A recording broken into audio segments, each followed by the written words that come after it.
Bonjour à tous, dans cette vidéo, je vais vous expliquer comment concevoir et construire les planchers d'une maison à ossature. Je vous montrerai étape par étape comment choisir les bons matériaux, concevoir les planchers, construire les solives, installer les revêtements de sol. Que vous soyez un bricoleur débutant ou expérimenté, cette vidéo vous fournira toutes les informations dont vous avez besoin pour construire des planchers solides et durables pour votre maison à ossature. Concernant notre plancher, on va utiliser des solives, des poutres et des planches. Les solives seront en sapin du Nord traité classe cerise, c'est-à-dire qu'elles sont protégées contre les champignons et les insectes. Les poutres seront en lamellé collé, c'est-à-dire qu'elles sont constituées de plusieurs couches de bois collées ensemble, ce qui leur confère une résistance accrue. Les planches seront en sapin du Nord brut. Elles seront posées en rainures et languettes et seront rabotées pour obtenir une surface lisse. The floor will be made up of a wooden framework including joist and beam. The beams will be placed on the house foundations. The joist will be placed perpendicular to the beam, with a spacing of 40 cm.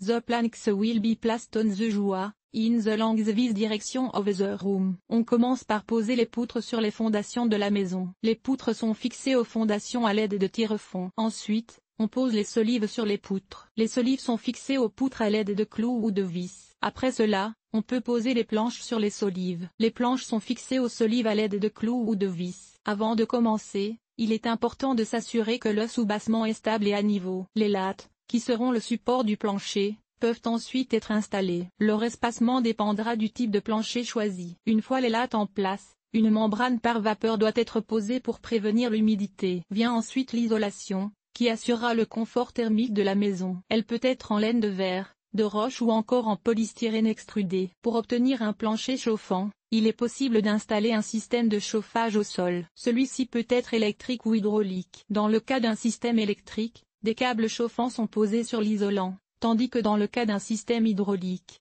des tuyaux sont installés sur une dalle de répartition. Une fois l'installation terminée, vient le tour des enduits de finition. Pour un plancher en bois, il s'agira d'un parquet ou d'un stratifié. Pour un plancher en carrelage, il faudra poser des carreaux sur une chape en mortier. Il existe également des solutions de plancher flottant, qui ne nécessitent pas de chape.